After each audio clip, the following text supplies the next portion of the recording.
First off, I want to thank the brave men and women who work behind the wall. I want to thank them on a national level because their job goes unrecognized. How do they try to turn a guard?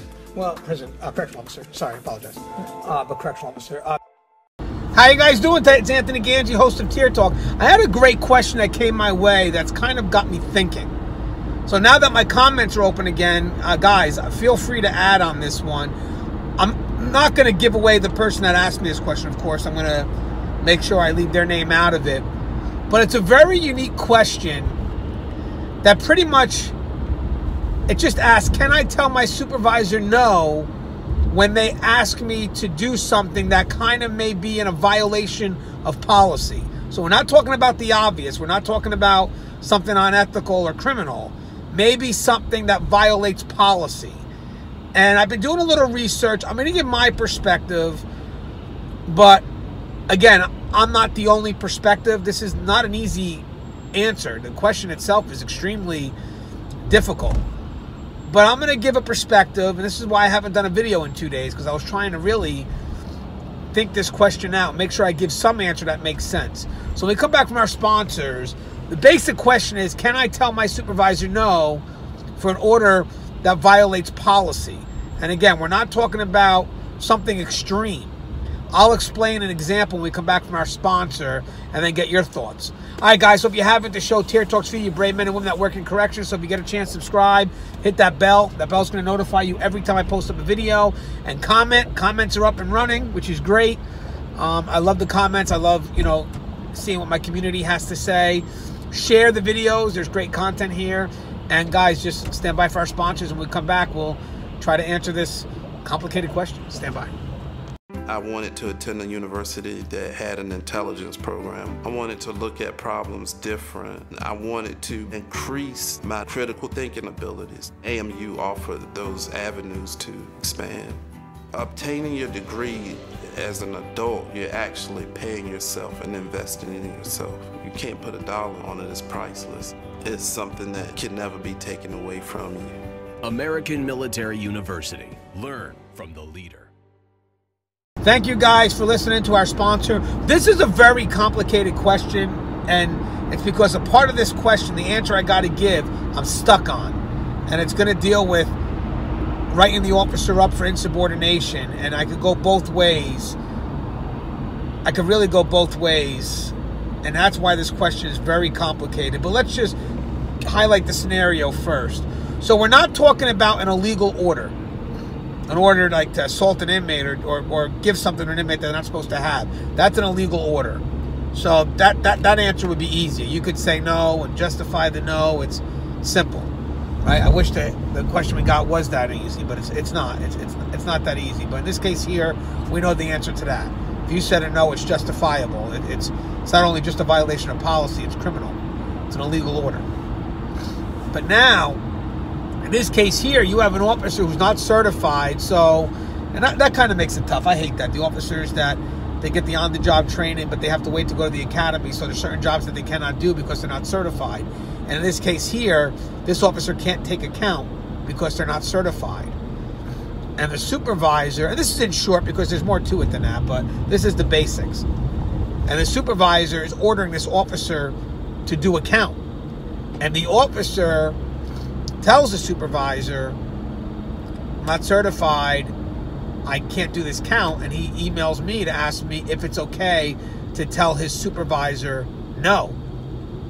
And I want to make sure I give him the right answer, because God forbid I give him an answer that gets him charged or gets him in trouble, and that would kill me inside. So I really been up the last couple of nights trying to figure out what's the best way to answer that, and I was going to have other people help me on this video, but I think it's a video that I just want to answer. And again, I got the comments open, so we can go ahead and touch on what I have, because I don't think my answer is going to be 100% perfect. I think there's a couple of ways you can go, and I'm going to try to give it. But I was talking to a very good friend of mine, Gary Cornelius, and we were thinking from our perspective, what would happen if that happened to us? If someone asked me to commit to something or give an order that was a violation of policy but wasn't major. And in this case here, let's talk about the count. I understand why we want certified officers to do the counts, but again, that gets me frustrated. I mean, as a supervisor, it's got to be a pain in the ass because you don't know which officers you can use for which post or what jobs they can do, and I know that's got to be frustrating. That's why for me, when you're on the job, you should be ready to work these posts. It's tough for a supervisor to maneuver around that, but either way, we get the job done. That's just my opinion. But I would make it known, in this case we're talking specifically about the count and not being certified. I would first remind the supervisor, hey, I'm not certified, and respectfully, I do understand that you give me this order, but I want you to know that I'm still going to do the order, but I want you to make it known that I object to doing it only because I'm not a certified officer, and I do this respectfully. And again, you're letting the supervisor know that you're not certified, and you're also advising them of the policy. So it kind of puts the supervisor in the know, and they can't escape from the fact that they didn't know you weren't certified, or, oh, that's what policy says, I wasn't aware of that.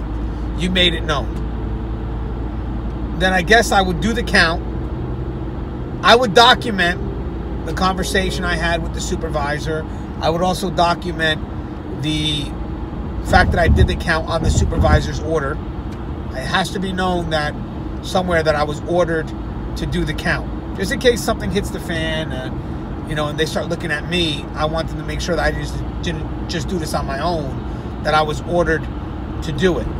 And in my opinion, that would push it, if there was a problem or again, this could be a liability, it pushes it up to the supervisor to explain why that person had to do the count.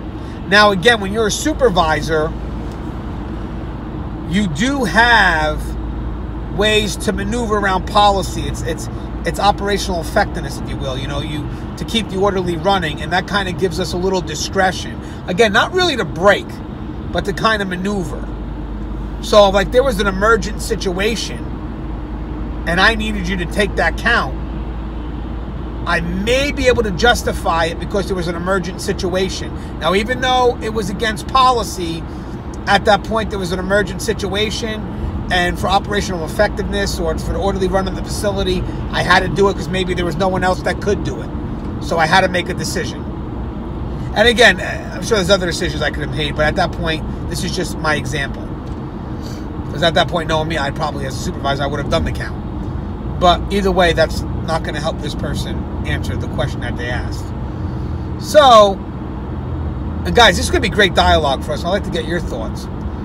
So again, I'm going to make it known that I object, advise the supervisor that this is what policy says, remind them I'm not certified to do this count. But again, I would still do it because it's not an illegal order.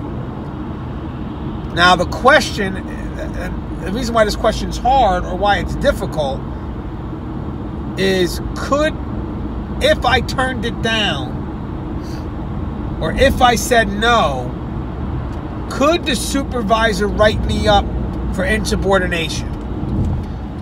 First of all, if that would be bad judgment by the supervisor to do that, unless they can justify why they needed to give that order. And again, if the supervisor is giving that order to that officer, and the officer mentions, hey, this is a violation of policy, you can explain to them, hey, the reason why I'm telling you to do it is for these reasons. And again, having the discretion, maybe it's emergent, I don't know. But at that point, when you justify it to the officer, if it seems reasonable, I would definitely not tell the officer to say no to that, because there is some discretion as a supervisor. And again, it's based on emergent needs to keep the facility running. So the only way I would see a supervisor writing it up is if they could justify it. But then again, this is where the conflict is.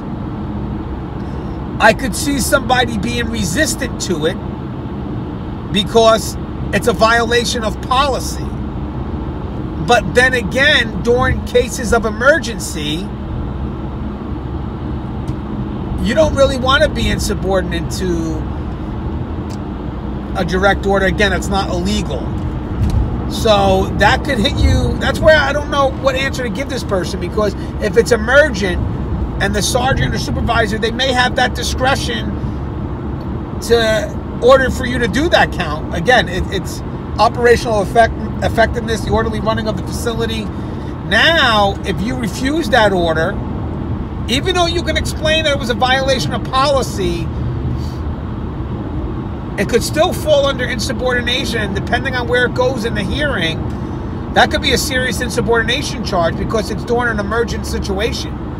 And that could carry instant removal, in my opinion. Again, some states are different. But you also have the refusal of an order during an emergency situation. So I wouldn't refuse it because, again, it's not an illegal order. I would just make it known that the sergeant gave me that order or the supervisor gave me that order and just kind of document it.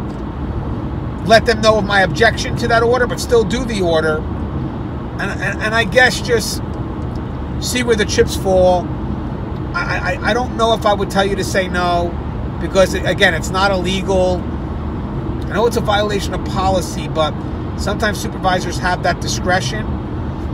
And if they're able to justify their reasoning, that could be a problem for you. And again, I know stuff like this has happened because I've been stuck in situations where, you're short manpower and you have a code and you may have to get somebody to leave their post, and that could be considered as an unethical order. But it's an emergent situation. And is the supervisor justified in asking for it? Yes, in some cases. This is complicated. But is the officer justified in not leaving their post? Yes. So it's going to kind of be a back and forth, and then it could go either way. I mean, I would like to think that the insubordination charge would most likely be dropped because the officer can easily justify through policy why they can't leave the post or why they can't do the count. But then supervisors do have discretion sometimes in regards to operational effectiveness. So if they want to write the charge, I don't know. But I guess the answer I'm going to give you right now, and hopefully the people that comment can kind of build from this dialogue, is it's not an illegal order. I would make it known I object, make it known that it's a violation of policy. I'm not a certified officer, but I would still do it. I just don't think it's something I would risk the insubordination for. And if I was a supervisor, I would at least explain to the officer once they told me that why I need them to do it. And again, hopefully it's an emergent reason because there is a violation of policy here, so it's not something I'm just going to give out freely. It's because of these reasons. That's why I have you do it. Maybe there's nobody else that can do it. Maybe on this shift, for some reason, half my COs aren't certified. I don't know what the case would be. But it would have to be something that they would have to be able to justify, and that's what you're going to document. Whatever you're going to do, you're going to document that you were ordered and leave it to the supervisor to justify. But it's a great question. I'd love to get your comments. I'm sure there's going to be some good dialogue with this. But as always, guys, the show is Tier Talk. Please stay safe. If you haven't, please subscribe, interact, engage, comment. Comments are open now, and hit that bell. That bell's going to notify you every time I post a video. Stay safe.